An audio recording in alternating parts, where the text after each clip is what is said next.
আজকে আমরা এসেছি তুলসীপুর হাই মাদ্রাসা এবং যেটা দেখলাম কষ্ট হলো। আমি এই এলাকার মানুষের সঙ্গে কথা বলেছি এবং এখানকার শিক্ষক মহাশয় ওয়াসিম আকরাম সাহেবের সঙ্গে কথা বললাম। ভদ্রলোক আমার পাশে দাঁড়িয়েছেন, ফুল টাইম কেয়ারটেকার, নামেই নাইট গার্ড, কিন্তু পুরো স্কুলটাকে আগলে রেখেছেন। সমস্ত রকম বিপদ আপদে ঢাল হয়ে দাঁড়িয়ে থাকেন এবং ডেডিকেটেড মানুষ একজন। স্কুলের ছাত্র সংখ্যা, বিল্ডিং তো আপনারা দেখছেন, ছাত্রছাত্রী মিলিয়ে 2600 স্টুডেন্ট এবং সেইখানে শিক্ষক হচ্ছেন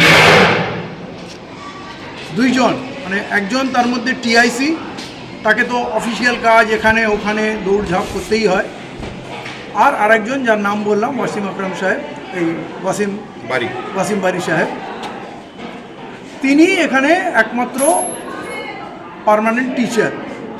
ফারাক্কা এলাকার মধ্যেই বসবাস করেন, তাই রেগুলারলি স্কুলে আসেন, স্কুলকে ভালোবাসেন।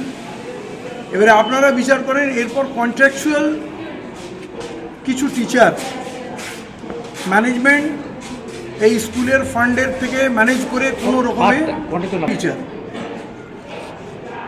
পার্ট টাইম টিচার রাখা হয়েছে, মানে ওটাই বোঝায়, মানে তারা পার্মানেন্ট না, তারা পার্ট টাইম আসে এবং কোনো ক্রমে এখানকার পড়াশোনা চালানোর চেষ্টা হচ্ছে।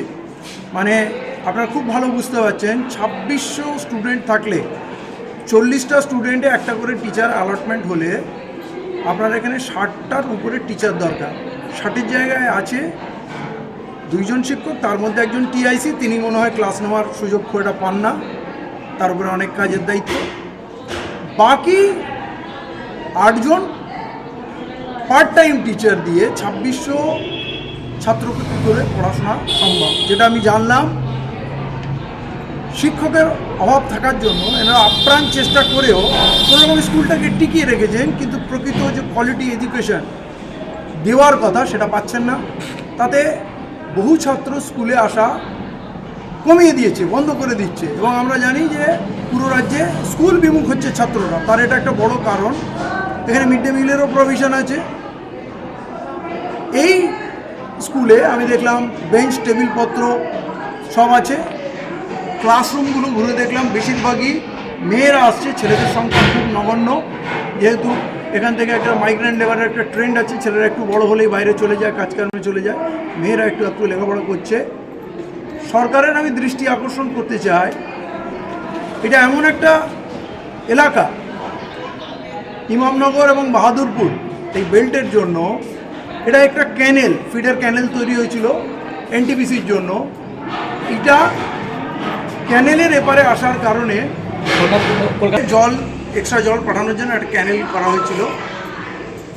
সে কারণে এইটা প্রশাসনিক ব্যবস্থা থেকে বিচ্ছিন্ন এই ল্যান্ডটা, এবং এই এলাকায় কোনো স্বাস্থ্যকেন্দ্রও নেই এবং এদিকে নজর কম সরকারের। যত নেতা যা কিছু আছে ফারাক্কার ওই পারে মেন শহরগুলোতে আছে বা ওই দিকে আছে, ক্যানেলের ওই পারে। এই দিকে কেউ যাতায়াতও করে না, খোঁজখবরও নেয় না। এবং এইখানকার লোকের সঙ্গে কথা বললাম, এরা এতই হতাশ, রাস্তাঘাট খুব খারাপ। তারা বললো আমরা রাস্তাঘাট চাই না, রাস্তাঘাটটাকে মেনেই নিলাম, কারো রাস্তাঘাট হয় না, আমাদেরও রাস্তাঘাট নেই, কিন্তু আমাদের দুটো চাহিদা, একটা স্বাস্থ্য পরিষেবা আর একটা স্কুল। এই দুটো দাবি, এই দুটো যেন ভালো হয়, নাহলে আমরা আমাদের ছেলেপুলেদের সরকারি স্কুল ছাড়া, আমরা শ্রমিক মানুষ, গরিব মানুষ, চাষা মানুষ, আমরা তো আর প্রাইভেট স্কুলে পাঠাতে পারবো না। এবং এই এলাকায় আমি দেখলাম অন্য জায়গায় যেমন প্রাইভেট স্কুল ব্যাঙের ছাতার মতো বোঝায়, এদিকে স্কুলও কম, এদিকের মানুষের আর্থিক অবস্থাও দুর্বল। তো এই জায়গায় এই স্কুলটা দাঁড়িয়ে আছে।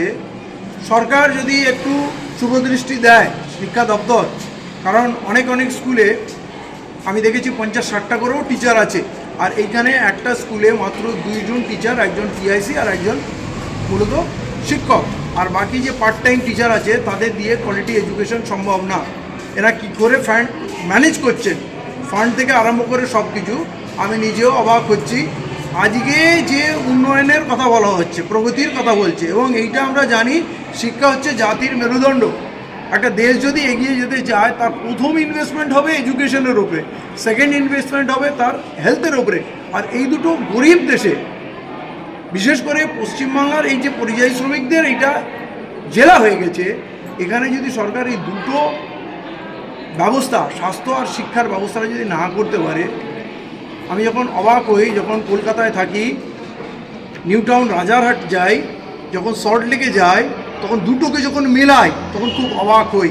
আর এই ফারাক্কা শামশেরগঞ্জের অলিতে গলিতে যখন যাচ্ছি, এখানকার দৃশ্যগুলো দেখছি, ওখানেও যে সরকার আছে এখানেও সেই একই সরকার, ওখানে যে মুখ্যমন্ত্রী আছেন এখানেও সেই একই মুখ্যমন্ত্রী আছে। তাহলে এই এতটা পার্থক্য কেন? এটা সরকারকে ভাবতে হবে। মানুষ অনেক আশা নিয়ে, কারণ এগুলো তো সাধারণ মানুষের কাজ না, আশা দিয়ে সরকারকে মানুষ ভোট দেয়, ট্যাক্সও দেয়, কিন্তু বিনিময়ে এই ন্যূনতম দুটো জিনিস তো আমরা চাইতেই পারি। মানে এখানকার চিত্র আমি ফারাক্কাবাসীর জন্য না, পুরো পশ্চিমবাংলাবাসীর কাছে, এমনকি শিক্ষা দপ্তর, মুখ্যমন্ত্রী সমস্ত মানুষকে দৃষ্টি আকর্ষণ করছেন, আপনাদের এখানে আসা উচিত। আমি যা বললাম, আপনাদের ডিআই আছে, আপনাদের জেলা